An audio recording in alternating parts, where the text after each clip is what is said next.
Librería Gapea, desde Las Palmas de Gran Canaria, y hoy tenemos pues, el orgullo de tener a Juan Carlos Moreno Romo, que es profesor de filosofía. Ha estado vinculado durante muchos años a la Universidad Autónoma de Querétaro y hoy nos presenta este maravilloso ensayo titulado Nos roban la universidad. Quiero darle las gracias a Juan Carlos por estar hoy aquí. No, al contrario, Alfredo. Muchas gracias. Y entre su vasta producción literaria o filosófica me gustaría destacar sobre todo 3 artículos maravillosos. El primero de ellos titulado El Dios de los filósofos, otro también maravilloso titulado El fin de la ciudad o Una hermenéutica cartesiana. Y entre esa producción extensa hay un también maravilloso libro en el que se recogen además ciertos fragmentos en este ensayito cuyo título es Filosofía del Arrabal. Y bueno, Juan Carlos, pues nos gustaría desde la librería Gapea que nos contases un poquito cuál fue el propósito de este ensayo. Y bueno, me parece un libro muy necesario en estos tiempos en el que la universidad ya no pues, significa, digamos, un espacio de memoria, ¿no?, dentro de la tradición occidental, y cómo planteas esa visión mercantilista en la que se ha convertido la universidad. Gracias, Alfredo. Bueno, resumiendo en pocas palabras, en pocos minutos, este libro Nos roban la universidad es una compilación de estudios, de artículos, en fin, parte desde artículos periodísticos muy breves de una paginita, que bueno, en el libro hacen 2 o 3 paginitas, hasta al final estudios ya de 20, 25 páginas, que recogen los análisis que he ido haciendo de la situación del universitario, de mi propia situación, incluso como estudiante. Recojo en esta, que es la segunda edición corregida y aumentada de Nos roban la universidad, me atreví a incluir el texto de reflexión, de balance que hice yo al finalizar mis estudios de licenciatura sobre mi experiencia de la universidad pues como estudiante, ¿no? Entonces parto desde este texto, desde este balance que hice como estudiante, y recojo luego los balances que he ido haciendo a los 2, a los 5, a los 15, a los 30, que ya tengo 35 años como profesor universitario, ¿no? Y que entonces me han permitido a mí asomarme, y este recorrido que hago en el libro le permite al lector asomarse a la tremenda transformación que ha sufrido la universidad en los últimos 35 años, donde básicamente la transformación consiste en el robo, ¿no? O sea, comienzo diciendo en el último ensayo, que es el que se titula Nos roban la universidad y el que le da título al libro, cómo nos han robado los recursos naturales, nos han robado el agua, nos han robado el espacio público, nos han robado el Estado, y bueno, el caso de la universidad es un caso más de nos han robado la democracia, o nos están robando la democracia. Entonces este proceso de privatización que se fue dando con el desarrollo del neoliberalismo y de la economía fundamentalmente financiera, que ha venido acompañado de toda una serie de estrategias de control a distancia de todos los órdenes de la sociedad, entre ellos del educativo muy especialmente, y en particular de la universidad, donde desde las técnicas de evaluación permanente hasta las de bibliometría, bueno, forman parte de la evaluación permanente, pues terminan controlando lo que se hace en el aula y lo que se hace en el laboratorio, mediante el financiamiento además, ¿no? Pero no solo en el laboratorio, sino también en la investigación humanística, con los financiamientos y con toda esta estrategia de evaluación en las revistas, en la cantidad de citas, etcétera, etcétera, ¿no? Y ese cambio de paradigma, digamos, en el que a priori, digamos, debe remarcar o debe sopesar más, ¿no?, en la finalidad heurística a ese paradigma socioeconómico, esa transformación socioeconómica de la universidad. ¿Crees tú que se debe, sobre todo, como decías antes, a una visión utilitarista en el que subyacen aspectos sociológicos pero también filosóficos?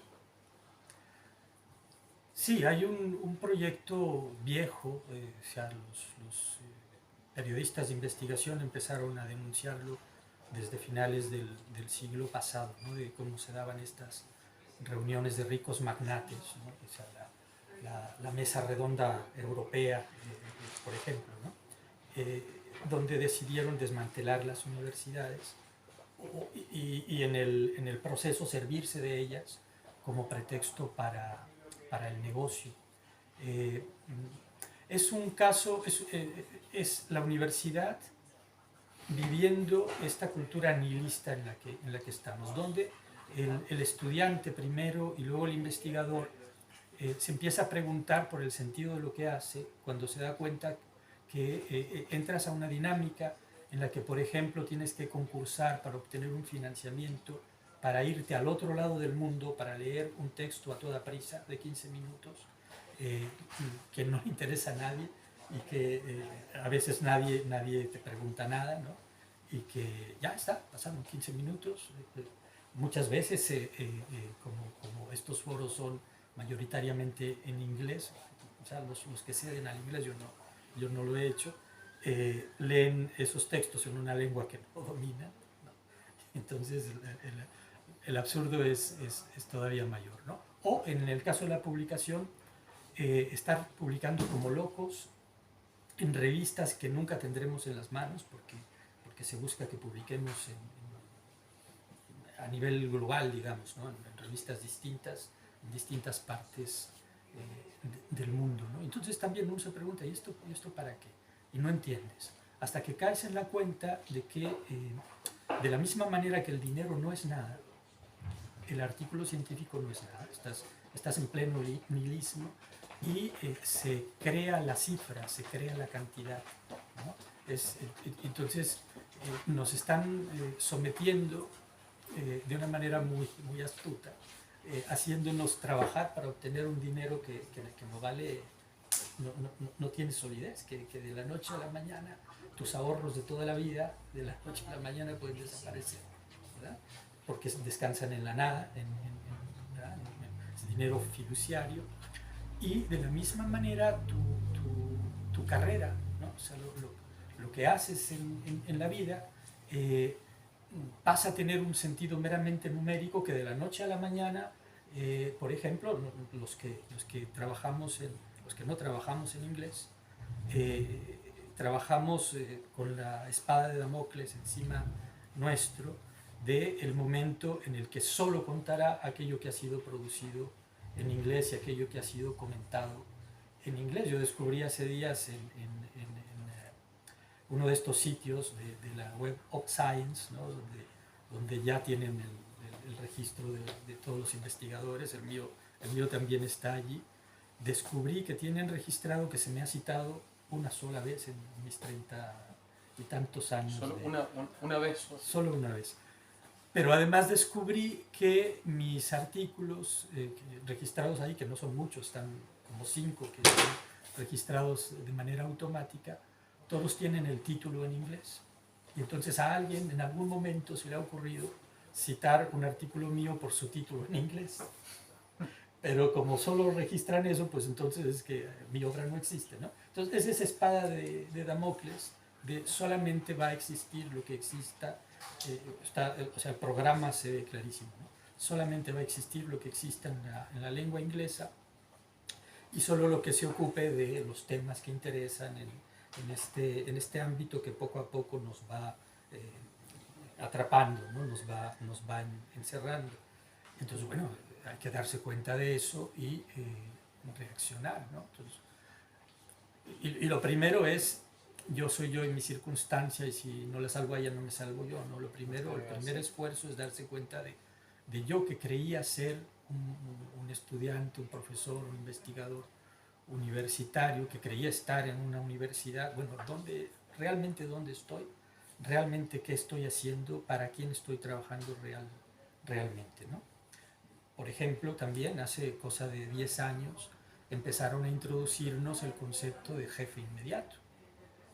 Quizás podríamos cerrar con eso el comentario del libro, ¿no? Una vez llegó a mi cubículo en la universidad, en la Facultad de Filosofía de la Universidad Autónoma de Querétaro, a entrevistarme un estudiante de artes, ¿no?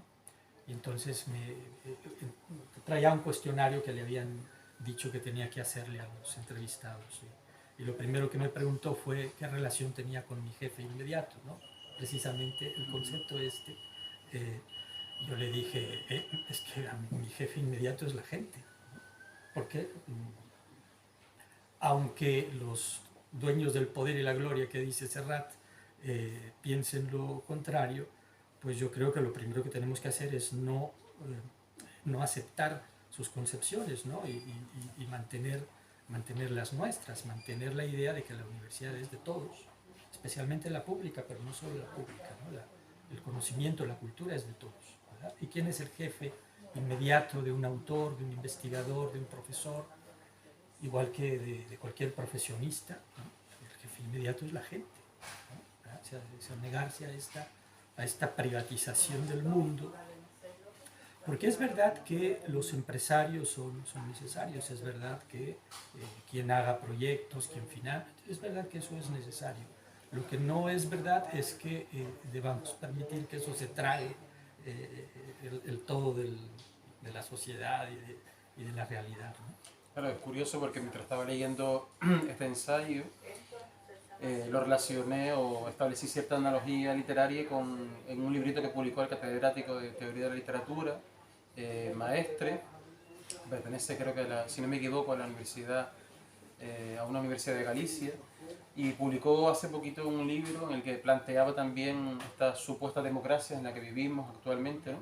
Y cómo la universidad al final también es una institución de poder y cómo se ha devaluado, ¿no?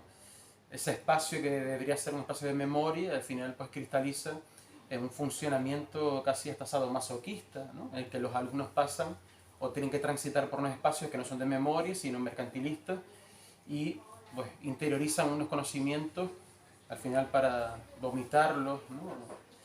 En un examen al que al final, o sea, pasan, digamos, unos cuantos años que deberían tener una importancia, ¿no? Y una relevancia fundamental en su vida, pero al final pues parece que lo que prima es eso, ¿no? La fabricación de títulos, ¿no? Para que la universidad al final, bueno, pues, obtenga mayor beneficios económicos. Pero desde luego que el ensayo es muy necesario en estos tiempos, y quizá no sé si casi esta cristaliza, poniendo una analogía también sociológica con ese ensayito que publicó Baudrillard, La Era del Vacío, ¿no? Me recuerdo también ese paralelismo. Así que me parece una obra muy muy necesaria y te agradezco muchísimo, Juan Carlos, el que hayas estado aquí con nosotros esta tarde. Gracias a ti, Alfredo. Un placer. Agapea.